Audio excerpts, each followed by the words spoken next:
Inch'Allah. Donc, dans les 25 minutes, je commencerai par remercier l'Amicale pour l'organisation de cette journée. Au moins, j'ai le plaisir de vous voir en présentiel après cette longue durée de séparation pandémique. Et je les félicite aussi pour le choix de ce thème très intéressant, comme l'était l'intervention de professeurs que j'ai eu le plaisir de connaître aujourd'hui.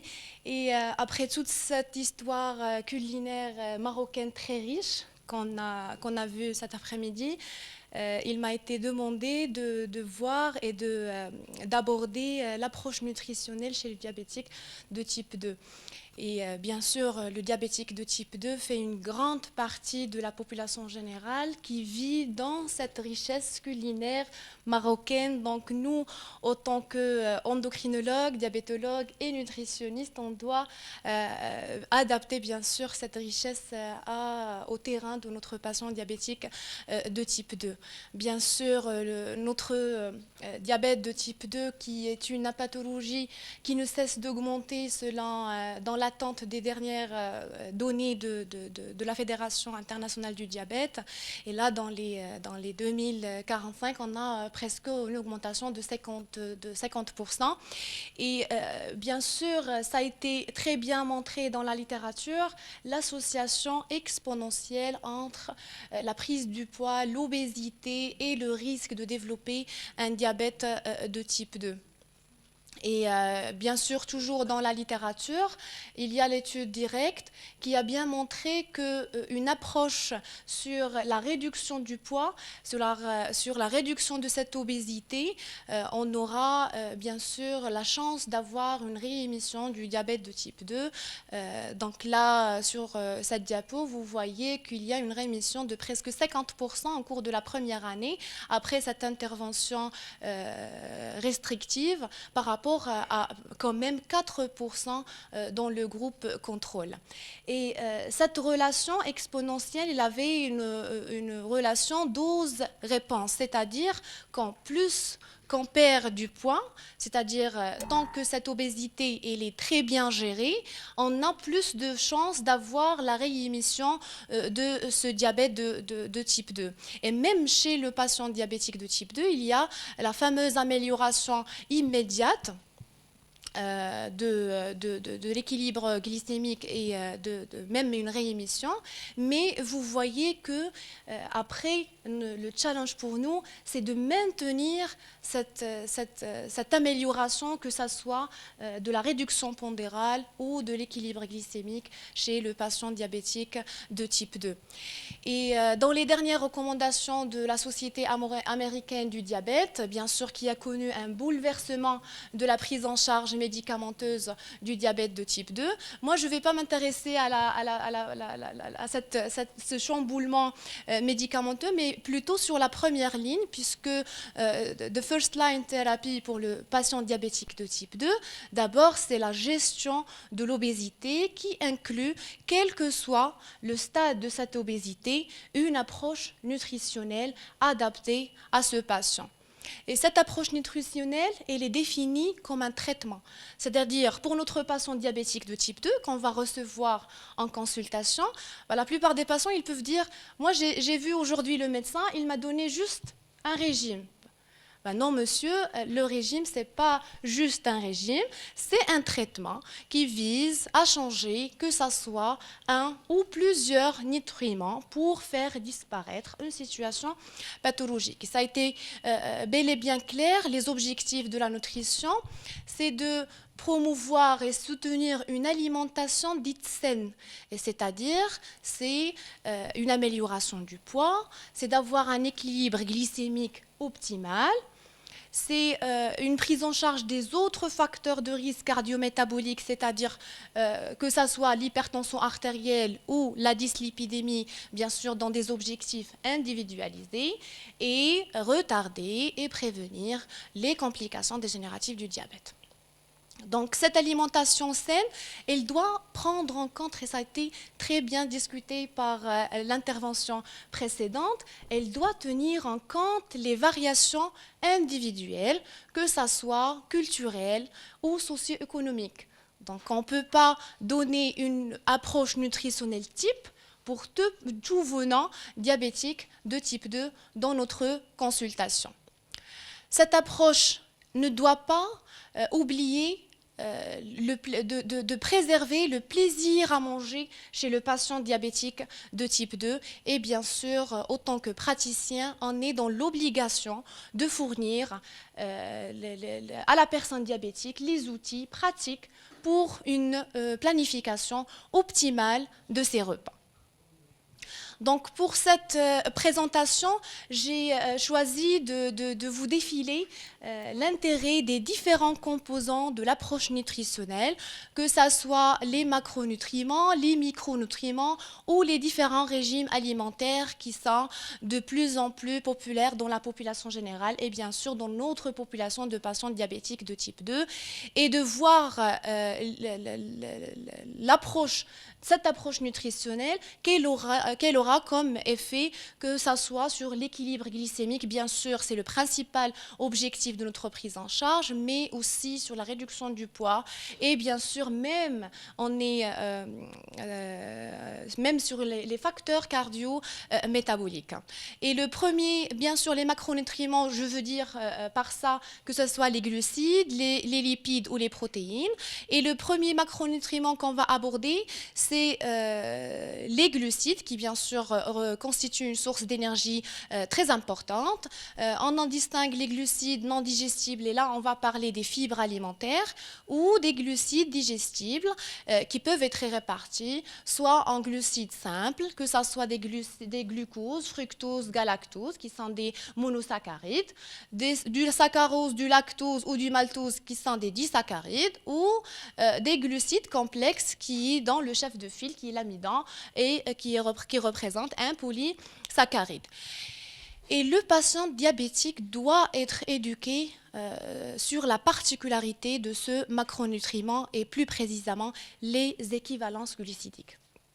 Donc d'ailleurs, le patient diabétique, il peut associer plusieurs aliments à même teneur glucidique dans le même repas sans avoir conscience de ça. Et les glucides, on les trouve que ce soit dans la famille des féculents, soit dans les produits laitiers. La plupart des gens me disent moi je suis diabétique, wallah al-adim, j'ai pris qu'un yaourt sans sucre. Ben oui, même si sans sucre, mais je vous garantis que ce yaourt, il y a un autre type de sucre et qui vous apporte quand même une bonne portion de glucides dans votre corps. Il y a aussi la famille des fruits et des légumes. Et les équivalences glucidiques pour la famille des féculents, une part de produits céréaliers correspond à 20 grammes. Et vous voyez que les pommes de terre, c'est pas dans la famille des légumes et des fruits, mais plutôt sur les féculents. Donc, quand même, elle est équivalente au pain grillé, au croissant, aux brioches, sauf pour ces derniers, il faut prendre en garde qui ont une grande portion de gras quand même. Et parfois, je pose la question à mon patient, qu'est-ce que vous avez pris aujourd'hui au petit déjeuner? Et la réponse, j'ai pris qu'une salade avec un morceau de pain. Je pose la question, quelle était cette salade? J'ai pris une salade avec des pommes de terre, du riz, du thon et avec du morceau de pain. Je vous réponds que je m'excuse monsieur, pour moi, vous avez pris du pain avec du pain.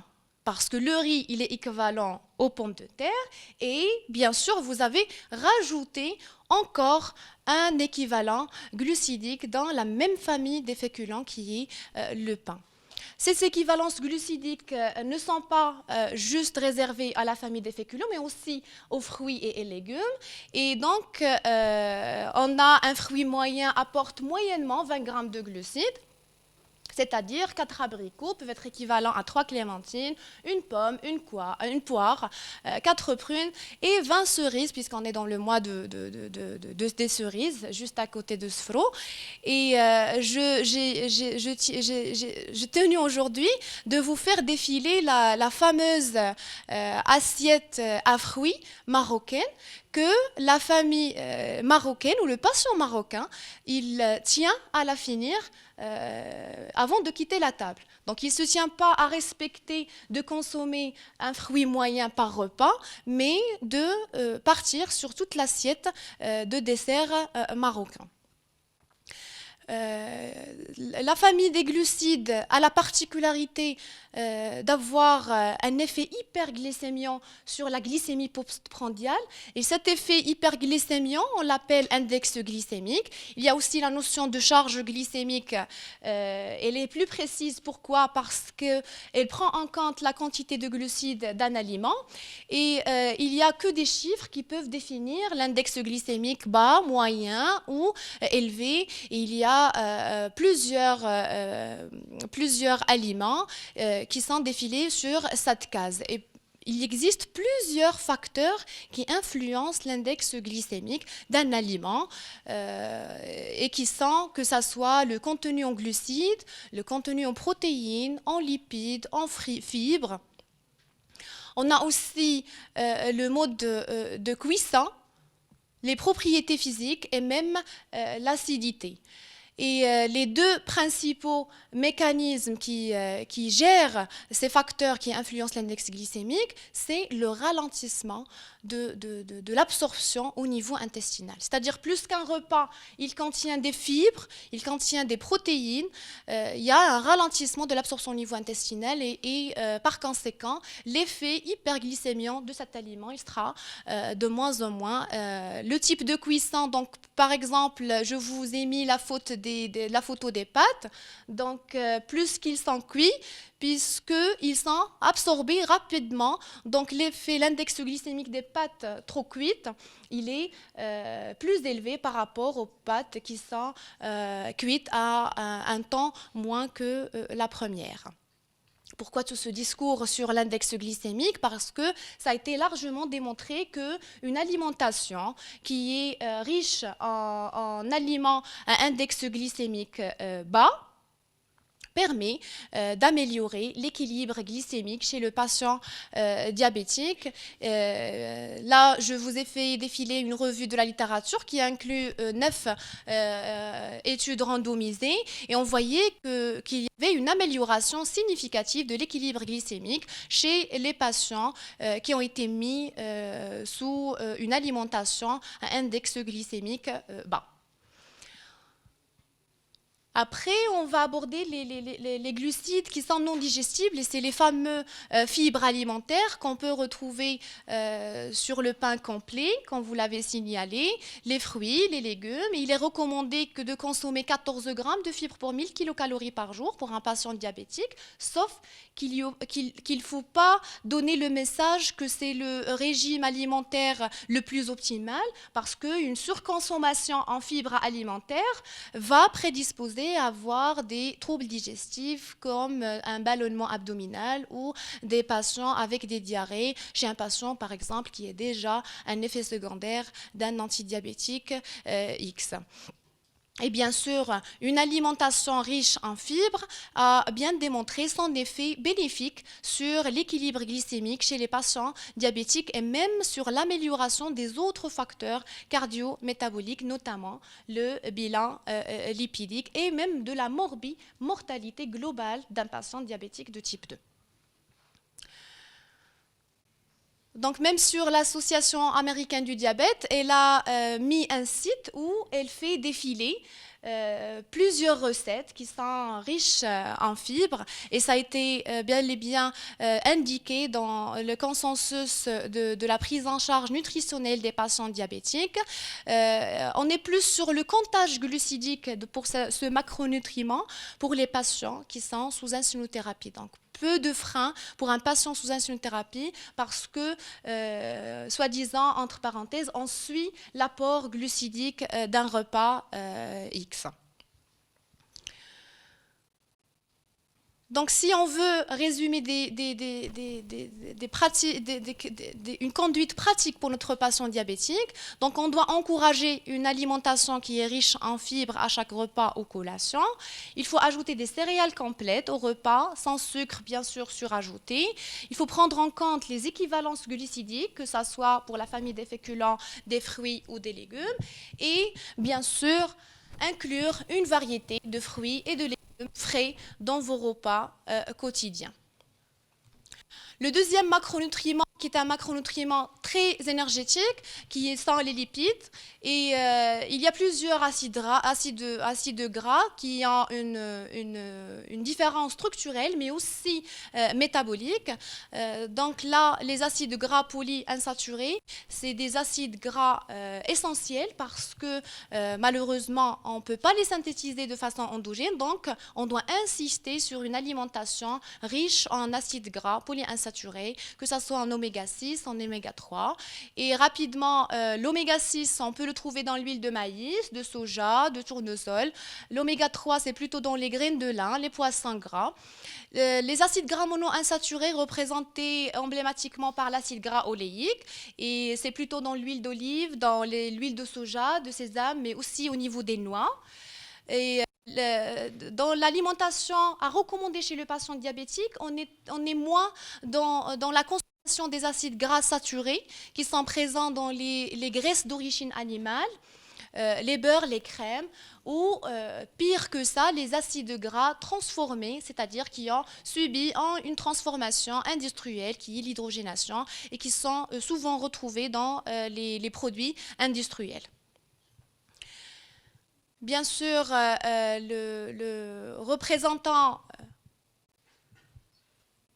emblématique d'une alimentation riche en acides gras poly et monoinsaturés, c'est le modèle alimentaire méditerranéen dont on fait partie, s'il est bien respecté.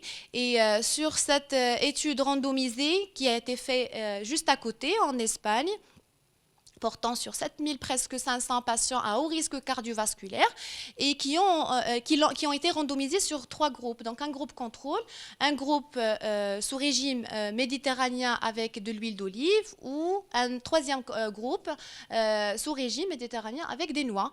Et on avait une amélioration qui était significative par rapport, qui était non significative mais était manifeste par rapport au groupe contrôle pour une alimentation qui est riche en acides gras poly et monoinsaturés. Ce même constat a été recommandé par l'Association américaine du diabète. Et si on veut donner toujours des conseils pratiques pour nos patients diabétiques de type 2 sur l'apport en graisse, c'est bien évident d'éliminer les graisses transformées. Il faut limiter l'apport en graisse saturée. Et je rappelle, c'est des graisses d'origine animale.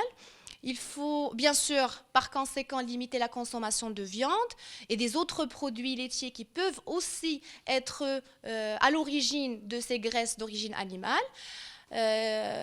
On supprime le beurre ou la margarine. Donc la seda que vous m'avez défilée avec du beurre et du miel à supprimer pour un patient diabétique de type 2. Donc je me limite à la seda mais sans beurre. Utiliser plutôt des huiles végétales qui sont riches en graisses poly et monoinsaturées, et il faut quand même consommer chaque jour un aliment qui contient une bonne source d'oméga 3, que ce soit du poisson gras, du noix, de l'huile de soja ou de graines de lin. Et je comprends, après cette intervention, pourquoi nos mamans toujours dispersaient des graines de lin dans la préparation du pain à domicile. Le troisième macronutriment, c'est les protéines. Il est recommandé de consommer jusqu'à 1,5 g par kilo par jour pour un patient diabétique. La quantité à consommer pour un patient diabétique de type 2 n'a pas de grande différence par rapport à la population générale. Il faut comprendre que le patient diabétique de type 2, il faut gérer la quantité et la qualité de son alimentation indépendamment du pourcentage que ce macronutriment peut représenter de son besoin énergétique de façon générale. Et pour les protéines, physiologiquement, il y a les acides aminés non essentiels à la synthèse protéique endogène, mais on a aussi les acides aminés essentiels. Et pourquoi on parle de ces deux types d'acides aminés? Parce que ça différencie les protéines d'origine animale ou d'origine végétale. Donc les protéines d'origine animale, oui, ils sont une source de protéines plus riches en acides aminés essentiels. Donc, on en a besoin de protéines d'origine animale, mais une consommation bien limitée parce qu'ils constituent quand même une source importante d'apport d'acides gras saturés. Par contre, les protéines d'origine végétale sont riches en fibres